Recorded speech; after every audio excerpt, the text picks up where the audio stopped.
आकाशीय बुद्धिमत्ता जैसी कोई चीज होती है, यानी अंतरिक्ष या खाली स्थान में एक तरह की बुद्धिमत्ता है। ये बुद्धिमत्ता आपके लिए काम करती है या आपके खिलाफ काम करती है, ये चीज आपके जीवन की प्रकृति तय करेगी। आप एक धन्य प्राणी होंगे या बाकी जीवन भर मुश्किलों से लड़ते रहेंगे, ये बस इस पर निर्भर करता है कि ये आकाशीय बुद्धिमत्ता आपके साथ कैसा बर्ताव करती है। बिना किसी कारण के लोग जीवन में परेशान रहते हैं, है ना? बिना किसी कारण के कुछ लोगों का पूरा जीवन धन्य लगता है। ये बेवजह नहीं है। इसकी वजह है कि आप या तो सचेतन रूप से या फिर अनजाने में इस विशाल बुद्धिमत्ता का सहयोग प्राप्त करने में सक्षम हैं। जब मैं आकाशीय या अंतरिक्ष या पांचवा तत्व कहता हूं, तो इसे पांचवा तत्व कहना ठीक नहीं है, क्योंकि यही सबसे अहम तत्व है।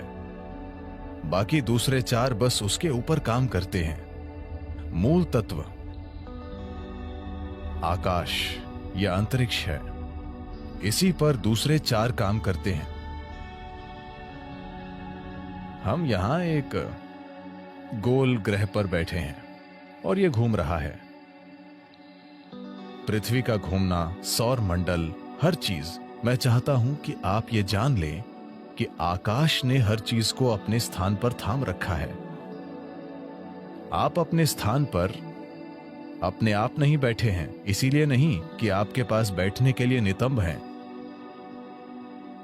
आप अपनी जगह पर सिर्फ इसलिए बैठे हैं क्योंकि आकाश ने आपको थाम रखा है ना?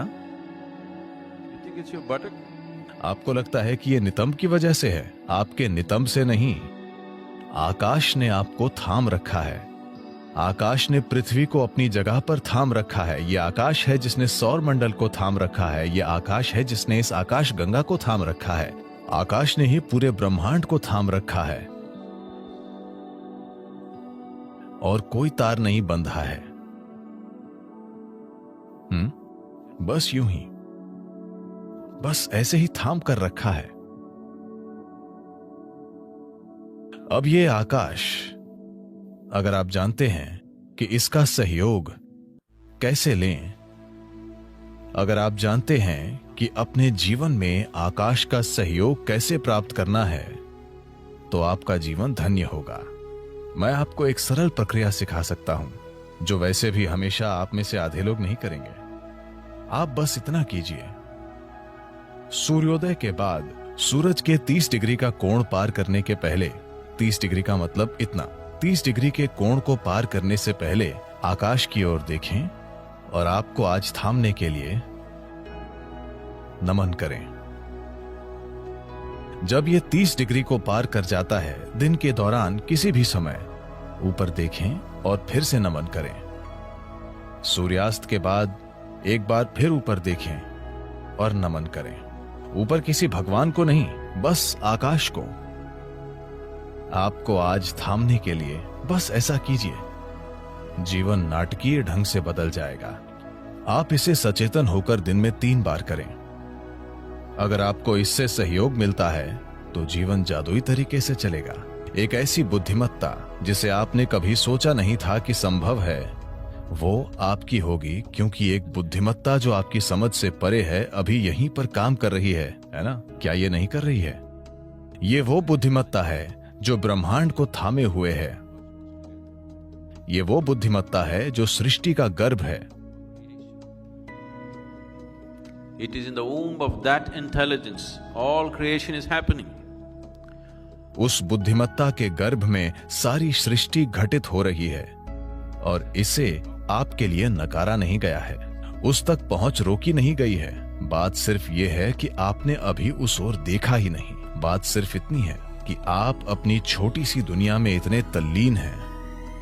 आपका शरीर, आपके विचार, आपकी भावना, आपके हार्मोन ने आपको इतना उलझा दिया है कि ऊपर देखना कभी नहीं होता। आप परे की किसी चीज पर कभी ध्यान नहीं देते, क्योंकि ये छोटी छोटी चीजें आप पर हावी हो गई हैं। इसी को हम माया कहते हैं। यही माया है।